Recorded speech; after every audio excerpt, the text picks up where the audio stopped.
Hello বন্ধুরা, আজকে আরও একটা নতুন রেসিপি নিয়ে তোমাদের সামনে চলে এসেছি। নতুন না, জানি এটা তোমরা সবাই করতে পারো। চিকেন কষা রেসিপি। দেখো আমি বাড়িতে কিভাবে চিকেন কষা বলো বা চিকেন কারি বলো কিভাবে বানাই তোমাদের সাথে শেয়ার করছি।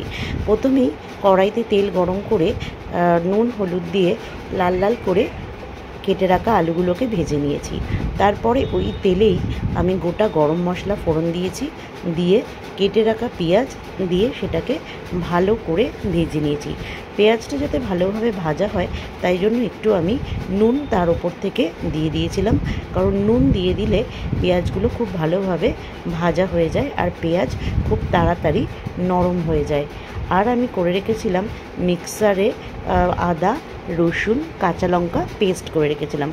পেঁয়াজ ভালো করে ভাজা হয়ে গেলে আমি ওই পেস্টটা দিয়ে আরও ভালো করে নেড়ে নিয়েছিলাম, যাতে মশলা থেকে কাঁচা গন্ধটা চলে যায়। মশলা থেকে কাঁচা গন্ধ চলে যাওয়ার পরে আমি তাতে একটা কেটে রাখা টমেটম দিয়ে দিয়েছিলাম। টমেটমটা দিয়েও আরেকটু ভালো করে নেড়ে নিয়েছিলাম। আর তারপরে ম্যারিনেট করা চিকেনটা দিয়েছিলাম। ম্যারিনেট কী কী দিয়ে করেছিলাম সেটাও তোমাদেরকে বলে রাখি। নুন দিয়েছি, হলুদ দিয়েছি, আর মিট মশলা দিয়েছিলাম, আর কাশ্মীরি লাল গুঁড়ো লঙ্কা আর একটু ধনে গুঁড়ো দিয়ে আমি ভালো করে, আর সর্ষের তেল, কাঁচা সর্ষের তেল দিয়ে আমি ম্যারিনেট করে রেখেছিলাম।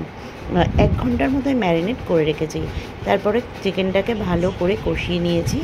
আর কষিয়ে নেওয়ার পরে আমি তাতে ভেজে রাখা আলুগুলোকেও অ্যাড করে দিয়েছিলাম, যাতে আলুর মধ্যেও তেল মশলা নুন সব কিছু ঠিকঠাকভাবে মিশে যায়।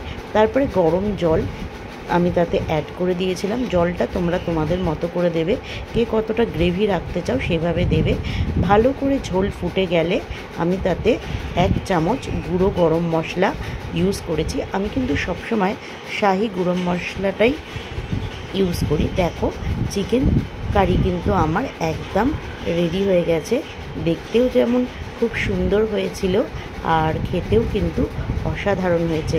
এটা তোমরা পোলাও, রাইস আর প্লেন ভাতের সঙ্গে তো অবশ্যই ভালো লাগবে, আর রাতে রুটি পরোটার সঙ্গে তো জাস্ট জমে যাবে। দেখো খুব বেশি ঝোল ঝোল আমি করিনি, একটু গা মাখা করেছিলাম, খুব কিন্তু ভালো হয়েছিল। আর সাথে আমি গতকাল পোলাও বানিয়েছিলাম, পোলাওয়ের সাথেই আমি এই চিকেন কষাটা পরিবেশন করেছি বাড়ির সকলকে, আমিও খেয়েছি। তোমাদের কেমন লাগলো আজকের আমার এই চিকেন কষা রেসিপি অতি অবশ্যই কিন্তু তোমরা কমেন্ট করে জানাবে। আর ভালো লাগলে অতি অবশ্যই একটা লাইক, কমেন্ট আর শেয়ার করে দিও। এইরকম বিভিন্ন রকমের রেসিপি পাওয়ার জন্য আমার চ্যানেলটিকে কিন্তু তোমরা ফলো করে রাখতে পারো। টাটা।